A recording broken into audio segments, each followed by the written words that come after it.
Continuamos, señores, con este su espacio de Mujeres en Dinámica. Hoy es un día muy especial para los y las dominicanas. Estamos conmemorando el 161 aniversario de la gesta de la restauración en la República Dominicana. Y hoy día es muy especial yo tener la gratísima compañía de un amigo de siempre, un amigo que cuando acudimos a él siempre está disponible. Me refiero al profesor Marino Mejía, quien además es historiador y qué casual, o mejor dicho, no es casual que nos acompañe en el día de hoy, Marino, esta que es su casa, porque esta no es la primera vez que nos acompaña, Marino. Bienvenido, Marino. ¿Cómo estás? Aquí a Mujeres en Dinámica. Nunca gratísimo para nosotros tener el privilegio de compartir con una persona de tantas inquietudes profesionales en el ámbito del periodismo y sobre todo para tratar temas como el que presentaste en el sentido del aniversario de la restauración del país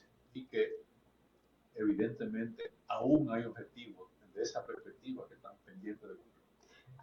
Un poquito hagamos la retrospectiva, Marino. No vamos a abordar el tema del discurso del señor presidente el día de hoy, que asume por segunda ocasión la presidencia de la República, sino un poquito contextualizar cuál es la importancia en este siglo del día 16 de agosto, cuando celebramos o conmemoramos el 161 aniversario de la gesta restauradora de la República Dominicana. Gracias, una pregunta sin desperdicio. Es más que oportuno la fecha, tomar esta fecha, y más que la fecha propiamente dicha, sino los principios éticos, políticos y morales que enarboraron los dominicanos en aquella ocasión para restablecer la soberanía y la independencia del pueblo y nación dominicana.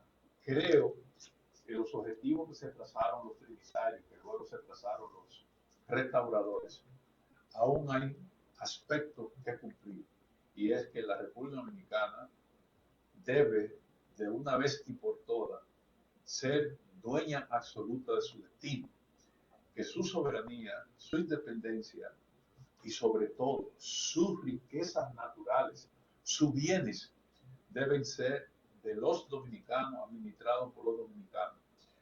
Lo que quiero decir en síntesis es que este sentimiento de patria, este sentimiento de independencia, este sentimiento de soberanía, aún ha quedado un poquito trunco, y creo que la ocasión es más que oportuna para retomar esos esfuerzos, a ver si la República Dominicana en ese sentido se pone los pantalones largos y comienza a ser la constructora de su presente y de su futuro. Vamos entonces un poquito a hablar, muchas cosas que comentar, sobre todo con Marino, para que nos ilustre en torno a algunas situaciones que están aconteciendo. Recientemente, ya hace casi 2 semanas, cerca de más de una semana, que se dio el proceso de elección en Venezuela. Todavía hoy hay algunas cosas que están un poco convulsas, la gente no sabe, no entiende qué es lo que está pasando. ¿Podría Marino Mejía explicar un poquito en qué momento estamos en este proceso, o mejor dicho, post el proceso electoral de Venezuela? Lo primero, ¿hay una dictadura en Venezuela, Marino? Evidentemente en la República Bolivariana de Venezuela no hay una dictadura. Lo que hay es un país que con sus cortas y sus largas ha hecho un esfuerzo por administrar sus bienes. Y recuerde que todo huele a petróleo. Y como la grandes potencias contempladas desde la perspectiva... Y como que fuera de Venezuela huele más el petróleo. Exactamente.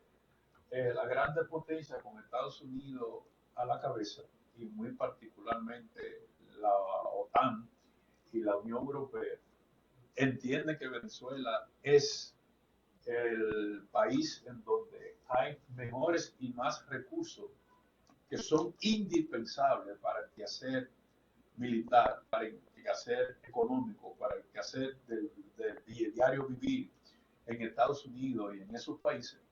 Hay que narigonear, tratar de narigonear el Estado y el gobierno venezolano para que responda a esos intereses y no a los intereses del pueblo bolivariano. Fíjense que se ha dado el mismo esquema en otras ocasiones. En Venezuela se han celebrado más elecciones que en casi todo el contexto americano en relativamente un corto periodo. ¿De qué democracia se está hablando? Y por otro lado, si hay un país que no le luce hablar de democracia como los Estados Unidos. Los Estados Unidos, por su poder de fuego, por su plataforma militar, ha invadido casi todo el territorio latinoamericano. En el caso nuestro dominicano, no lo ha invadido 3 veces, en el 65, en el 16 y en el 1905, con una cantidad extraordinaria de muertos. Y eso pasó en Nicaragua, y eso pasó en Haití, y eso pasó en muchísimos países. Y otro lado que hay que analizar, ¿de qué democracia se puede hablar en algún país en donde el voto tuyo no vale igual que el de otro? En Estados Unidos no gana el que más votos saca del pueblo, sino el que más votos electorales saca. Lo que quiere decir que aquí no es una persona, un voto, que es lo que conceptual y políticamente se ha establecido desde la Revolución Francesa para acá, como democracia donde una persona es un voto. Pero en Estados Unidos no es así. Y ya vemos que en el caso de Hillary Clinton y Donald Trump, la Clinton sacó 3 millones de votos por encima de Donald Trump y Donald Trump fue presidente. Y por otro lado, ¿de dónde sale el poder de los Estados Unidos de querer intervenir de la manera descarada como lo ha hecho con relación a Venezuela? El único poder que tiene Estados Unidos es el poder de fuego. Pero entonces, Marino, ¿cómo se explican los movimientos postelectorales que se han estado dando a lo interno de Venezuela? ¿Cómo se justifica eso? Que tanta gente como que no esté de acuerdo con el gobierno de Nicolás Maduro. Sí, esa es una pregunta que tiene sentido. ¿Por qué tanta gente se moviliza, tanto en un sector como en otro, sí, se moviliza en lo que respecta a tratar de quitarle la validez jurídica, política a las elecciones de Venezuela? Por un lado está la insistencia y la influencia de la gran prensa. Por otro lado está que se está manejando un barril de dinero para comprar conciencia. Y por otro lado está el que una serie de mami y papi de Venezuela se han prestado para, en un acto de genuflexión, cantar la partitura que le trazan los Estados Unidos. Ese es el caso de María Corina y ese es el caso de González. Y ese fue el caso de los otros que fueron nombrados presidentes. Ya han pasado una serie de personas totalmente, vamos a decir, sin ningún tipo de sentimiento patrio. Para que, marionetas. Sí, son marionetas. Para que se les designe como presidente y han pasado los años.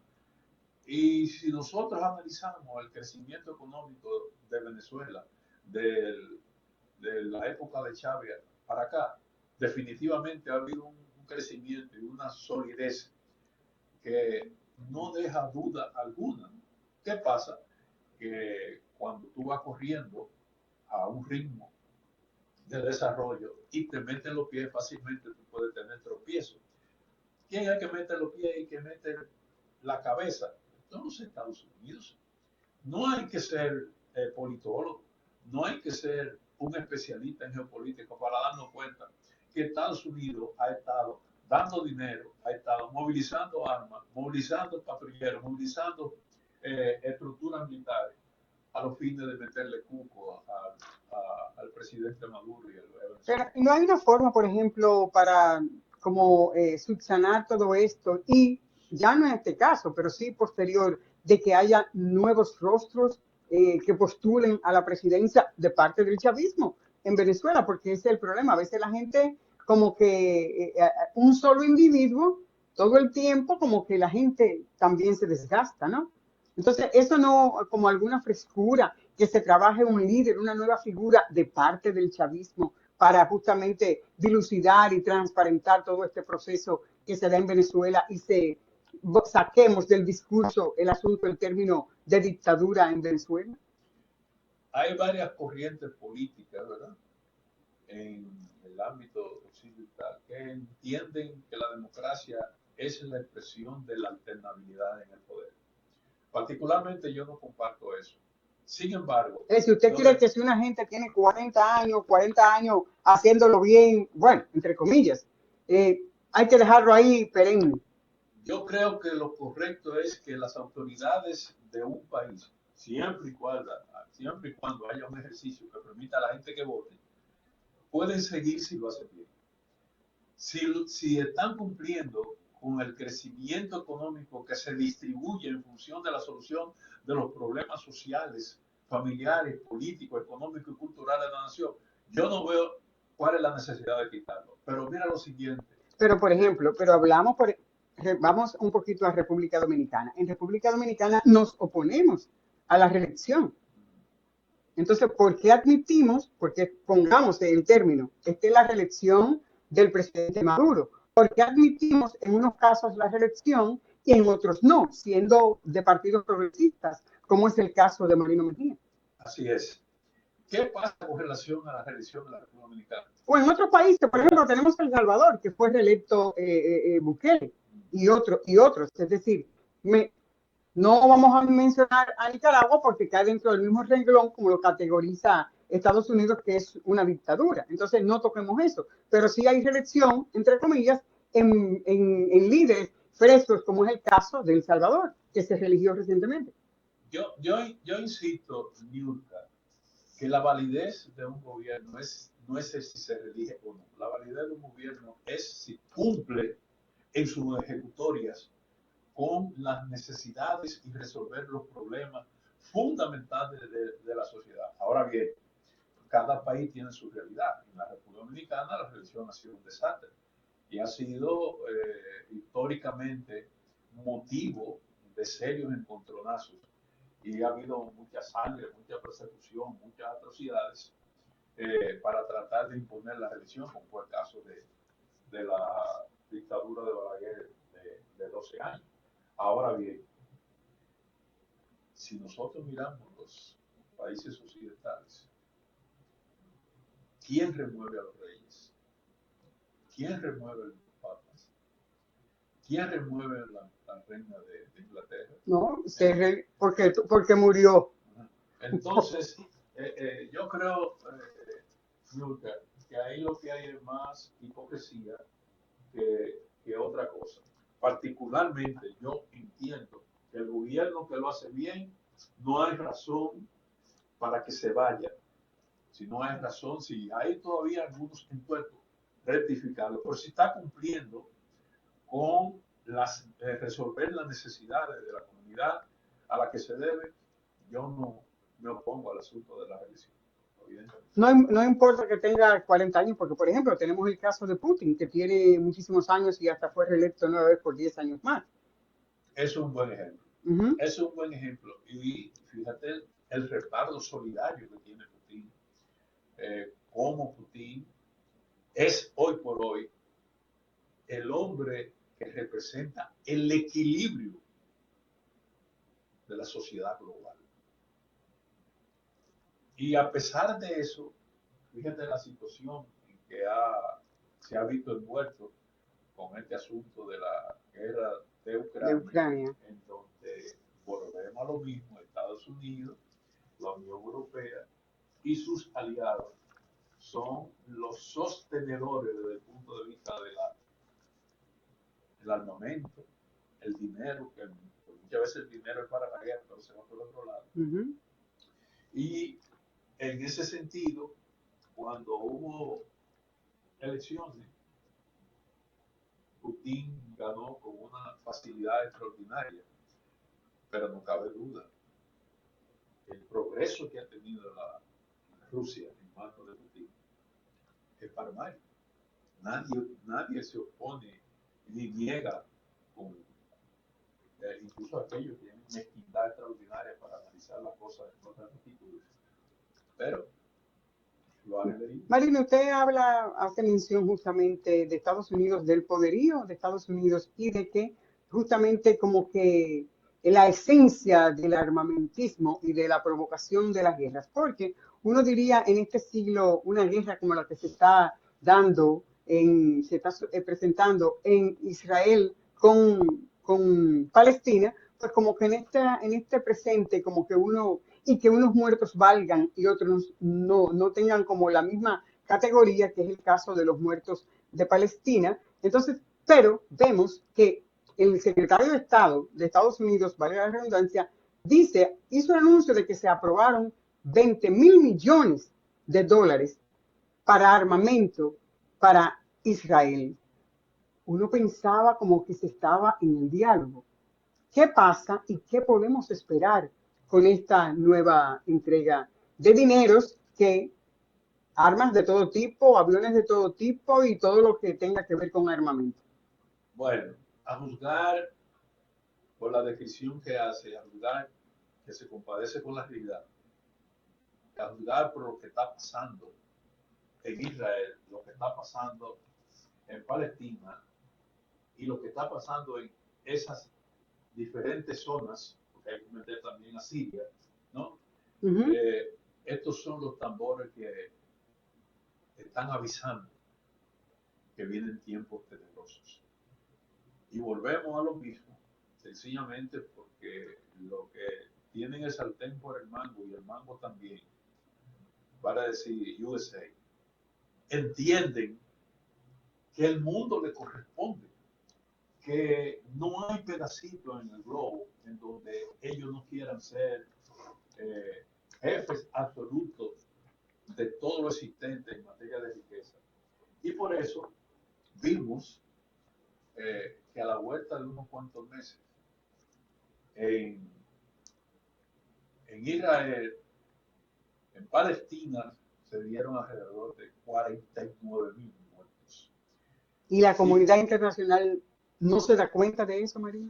La comunidad internacional se da cuenta, lo que pasa es que la comunidad internacional está jugando, ¿verdad?, la plataforma que le traza el gran poder. Porque, y lo dijo nada más y nada menos que Donald Trump, las Naciones Unidas es un club social. Es un club social. Las Naciones Unidas, sí, la OEA, todo el mundo. Todo eso son organismos internacionales. Aparatos que están narigoleados por el gran poder de los Estados Unidos y sus aliados. Que si algo sucede en cualquier rinconcito del mundo que no esté en sintonía con la partitura política, militar y económica de los Estados Unidos, ahí va a haber fuego. Y en efecto, eso ha pasado. Entonces, yo puedo resumirte esa pregunta señalando que hay que prepararse para lo peor. Porque, y más o menos, Marino, ¿tiene un estimado para el desenlace lamentable que... Yo soy un enamorado de la ciencia política y de la historia, ¿verdad? Pero no llego a la categoría de pitonizo. Pero sí... Pero una proyección. Pero sí hay una amenaza latente de una tercera guerra mundial. Y yo no soy el primero que lo dice. Y creo que eso puede darse de acuerdo a mi olfato, un año, como podía no darse dentro de un año, pero eso viene. Y el asunto está caminando a pasos agigantados. Y eso lo está preparando fundamentalmente la Unión Europea y los Estados Unidos.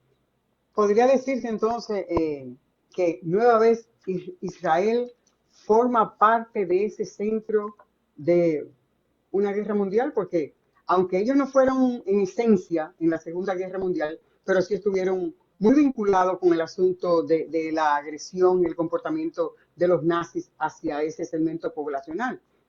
¿Tendría eso algo que ver? ¿Son ellos los protagonistas de esta tercera guerra mundial? En aquella ocasión, en la Segunda Guerra ¿Y entonces mundial, en qué es? ¿Es en venganza o qué? Porque realmente yo no me explico, perdóname que te interrumpa ahí, Marino, es que cómo caen diario niños, mujeres, personas inocentes y la comunidad internacional no dice absolutamente nada. Entonces, cuando caen del otro lado, oigan, los muertos siempre pesan, no importa de un lado o del otro, pero cuando caen de un lado no decimos nada.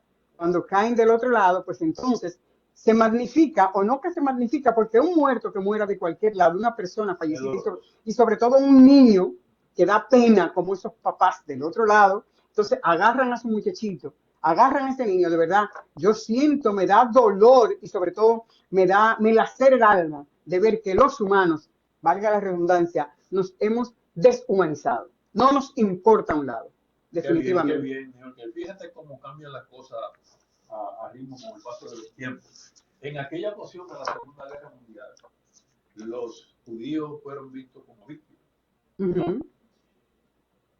Y no ha pasado mucho tiempo, e incluso desde los propios finales de la Segunda Guerra Mundial, para que comience a manifestarse que en el fondo, la estructura de mando y dirección de Israel es una estructura machista. Sí, Y claro. eso te ha descrito ahí con relación a la muerte de los niños, el bombardeo de las escuelas. Es una demostración Solo palmaria. tenemos que ver, perdón, el jefe, el líder, Netanyahu. Netanyahu. Ajá. Es decir, hacen cualquier cosa y él, eso, que se preparen que eso va. Que hay que escucharlo para uno darse cuenta que Claro, hay que estamos verlo. frente a un hombre que poco o nada tiene de valor humano en sus sentimientos. ¿Verdad? Absolutamente. Y lo otro que es muy peligroso, Niurka y a Uh los -huh. amigos que nos observan, el crecimiento de la plataforma fascista a nivel mundial es significativo. Si bien es cierto que hay una contrapartida de democracia, de aspiraciones socialistas, etcétera, etcétera, no menos cierto es de que aún ellos tienen una porción importante de poder militar para hacer y deshacer como lo han estado demostrando. Y es, y es oportuno señalar que lo que se está viendo, por ejemplo, un Milei en Argentina, lo que se está viendo en cierto sentido con un Bukele en El Salvador, lo que se está viendo en otras áreas, Perú, y lo que se está viendo en Europa, lo que está pasando en Europa, dice que el fascismo está tomando un ritmo de desesperación y está pidiendo sangre. Es doloroso decirlo, pero está pidiendo sangre. Y lo que se está viendo en Palestina es una demostración inequívoca de que estamos frente a un sentimiento más allá de lo bárbaro. Ante eso, me gustaría que viniéramos aquí, al plano local, aquí en Estados Unidos. Republicano, Donald Trump. Por el Partido Demócrata, Kamala Harris. ¿Cuánto entiendes ante este cuadro internacional que estamos viviendo a un tris, como decimos los dominicanos, del desenlace lamentable de una tercera guerra mundial, pero quien promete que va inmediatamente a parar estas guerras es Donald Trump? De Kamala Harris no hemos escuchado absolutamente nada, pero sabemos que ella es parte de este gobierno que ha llevado como baluarte, como la voz cantante de este proceso de guerras y de armamentos. ¿Cuál es la posición de Marino Mejía en ese sentido? Interesante pregunta, Niorca. Debo decirte en primer lugar que los Estados Unidos ahora mismo están viviendo en una situación definitivamente difícil. Hay categóricamente una crisis a todos los niveles, ¿verdad? En términos económicos, en términos de valores, nadie respeta nada. Si para muestra basta un botón, tenemos Nueva York, nadie paga nada, todo el mundo entra a los sitios sin pagar. Hay una descomposición extraordinaria en el comportamiento de la gente, en el transporte, carestía, etcétera, etcétera. Eso es indicativo de que esta crisis que a veces le llamamos cíclica, parece que se está convirtiendo en una crisis sistémica. Yo creo que el Partido Republicano con Donald Trump a la cabeza y el Partido Demócrata con Kamala Harris a la cabeza y sus respectivos aspirantes a la vicepresidencia son una y la misma cosa, con una ligera diferencia. Es que Donald Trump ha hablado de que va a eliminar, va a acabar con esa guerra y que va a sacar los soldados de Estados Unidos de esas áreas. Y eso, evidentemente, políticamente vende. Pero las cosas, Pero no es realizable, es decir, es parte de la campaña. ahí voy, las cosas que se prometen en una campaña y en un país como los Estados Unidos, donde las estructuras de poder son las que mandan, no el presidente, nadie puede garantizar que esas promesas que hace Donald Trump la va a cumplir, porque hay toda una plataforma armamentista que es la que conjuntamente con una serie de figuras eh, de relumbre, muchos relumbres, eh, son las que ponen y disponen las cosas que se hacen en los Estados Unidos, tanto en términos económicos como en términos militares. En ese sentido, mi opinión, con toda humildad, es que lo que están cumpliendo, lo que están prometiendo los dos, no es posible. No hay garantía de que se cumpla. Yo particularmente no votaré, puedo votar por ninguno de los dos candidatos. Me inclinaría por la dominicana que aspira a la presidencia. Ya, ok. Nos estamos refiriendo a Cruz, ¿verdad? De la Cruz, de la Cruz, Sí. de la Cruz.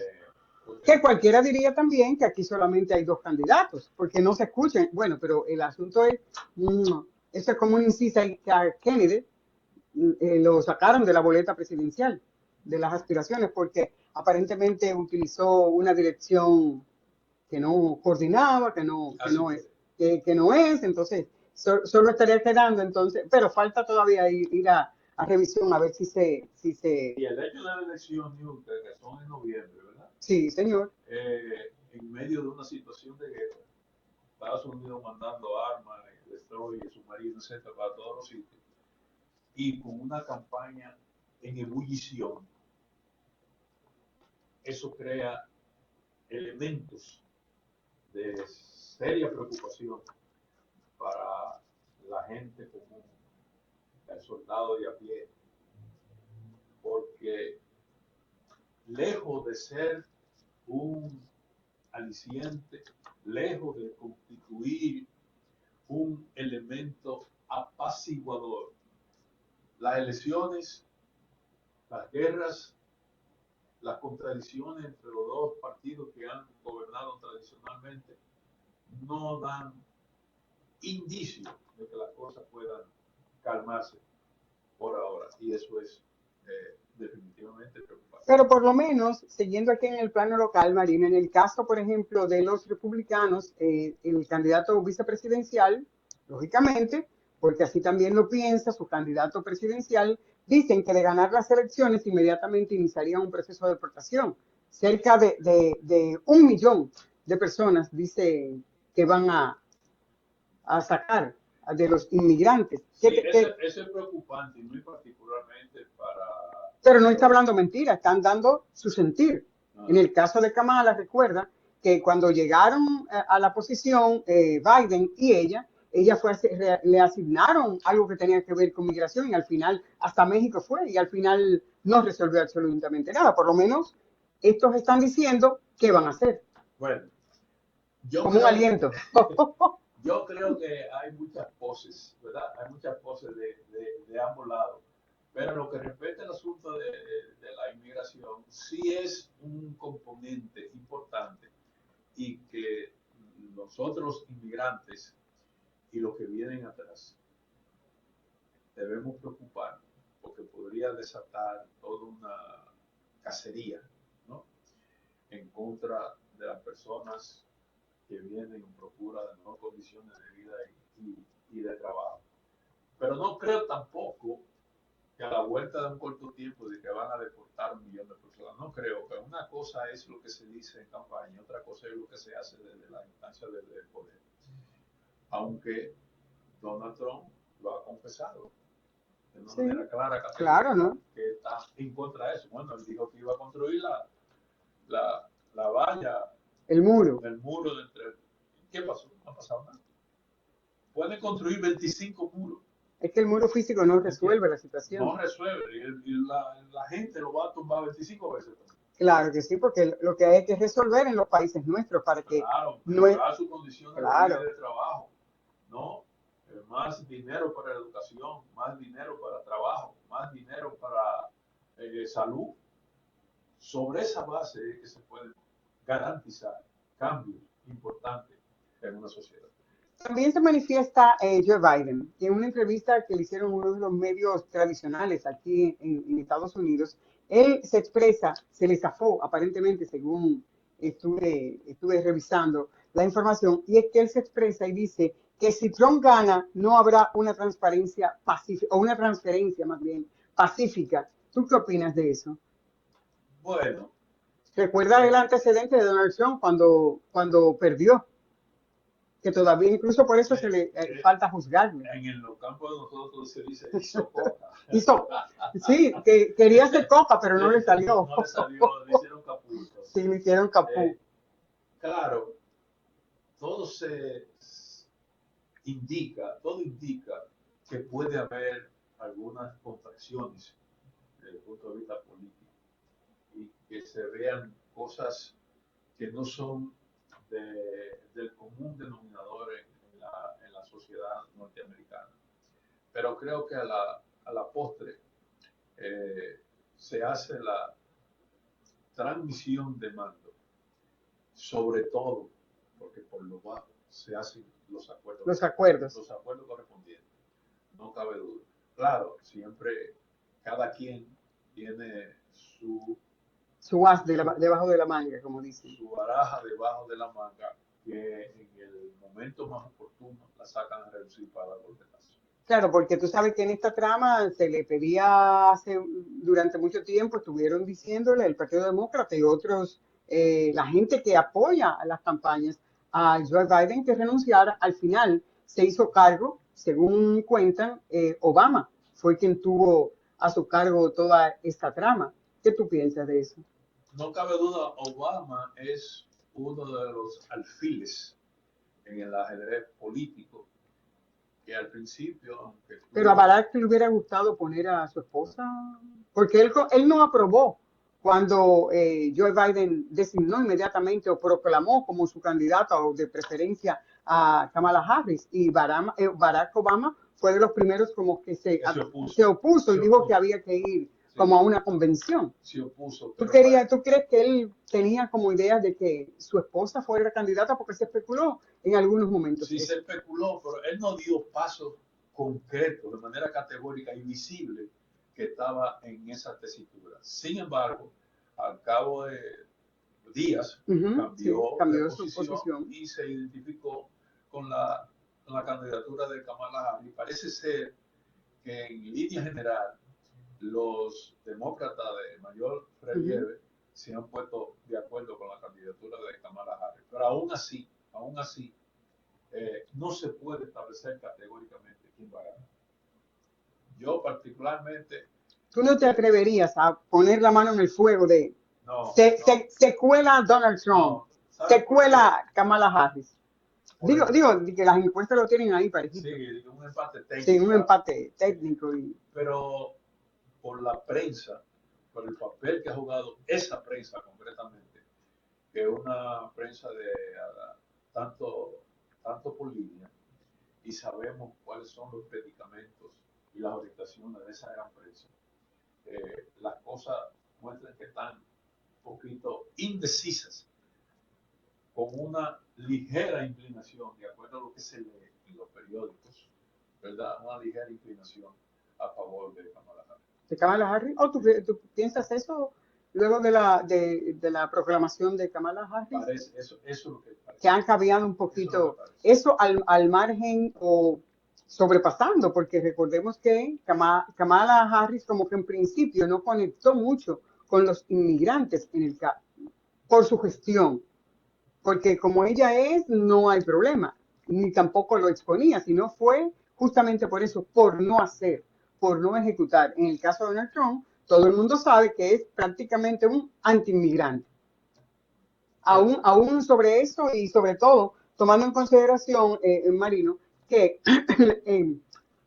los jóvenes y los afrodescendientes, antes de la proclamación de Kamala Harris, pues habían abierto sus simpatías en torno a Donald Trump. ¿Tú crees que esa parte también ha mejorado mucho? A mí me parece que el asunto anda más o menos igual, pero hay en el camino pueden aparecer cuestiones que inclinen la balanza a favor de uno u otro. Pero por ahora yo no me atrevo más que establecer que hay una especie de inclinación hacia Kamala Harris después que completó su boleta, y veo a Donald Trump como un poquito recogido. Sí, como que se molestó con el candidato vicepresidencial. Sí, un poquito recogido porque él salía todos los días en la prensa con una actitud muy desafiante. Parece que eso se ha apagado. Se ha bajado un poquito. Creo que sí, como tú señalas, yo creo que la elección de la fórmula Teen Walsh como que le ha dado cierta frescura y cierto un poquito de, ¿por qué no? Como de credibilidad. No es que uno no cree en ella, pero sí de credibilidad y de fortaleza la elección de este candidato vicepresidencial en relación al candidato de Donald Trump, senador de Ohio en este momento, pero que es un poquito como muy parecido a Donald Trump, como pocos abordables. Y con la diferencia de que es un tipo relativamente joven. Y muy joven. Con un pensamiento extremadamente retrógrado. Exactamente. Pensamiento neofascista.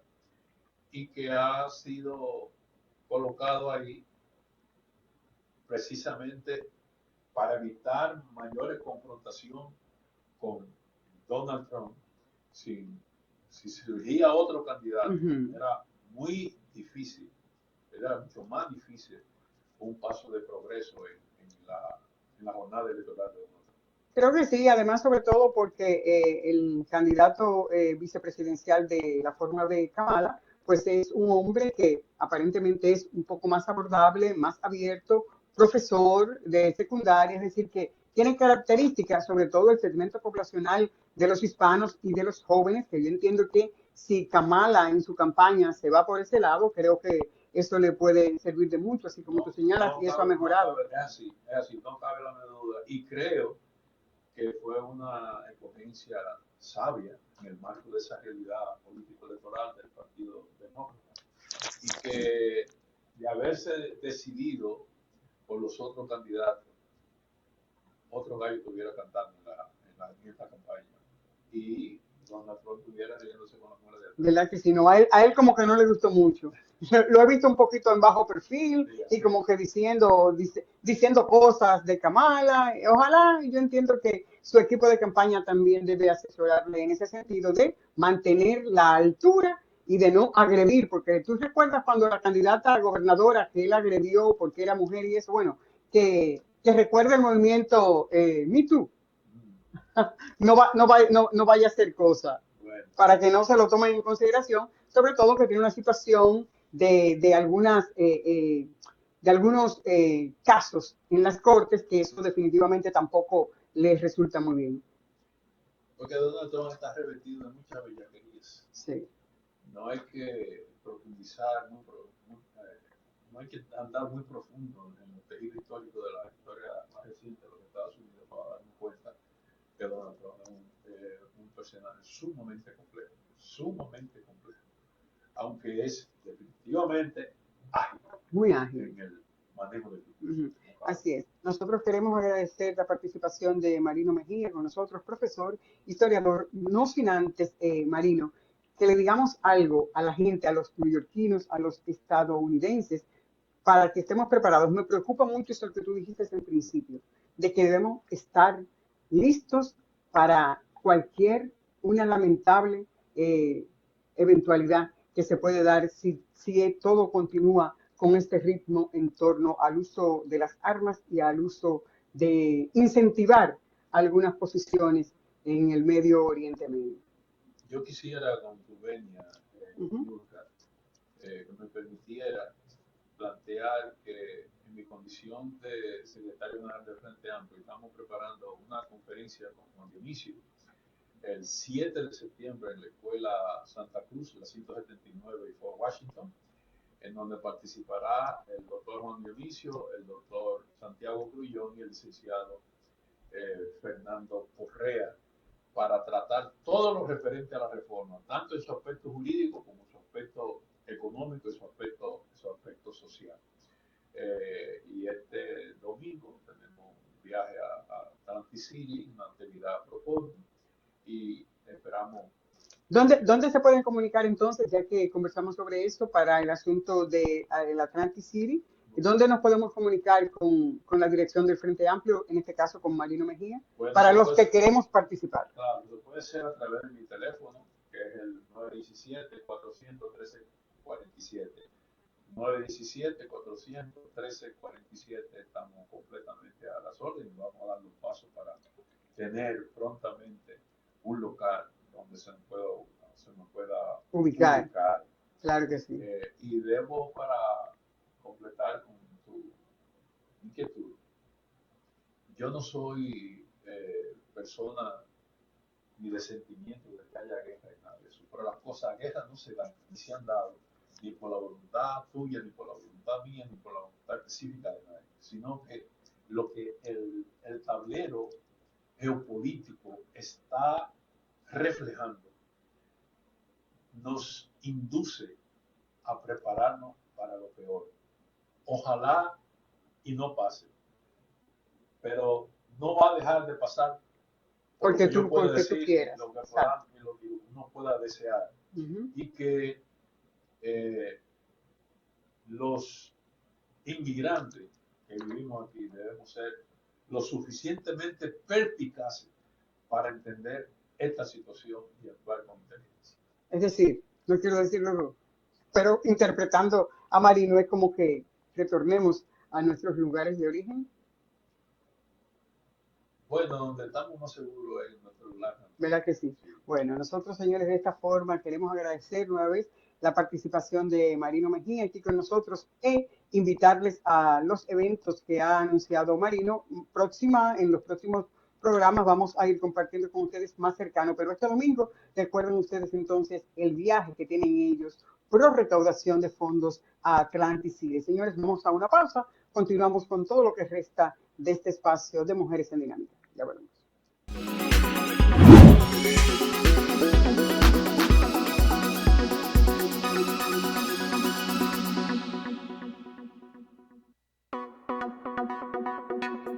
Para comunicarse con nosotros, escríbanos a mujeresendinámica@gmail.com o llámenos al 646-363-7738.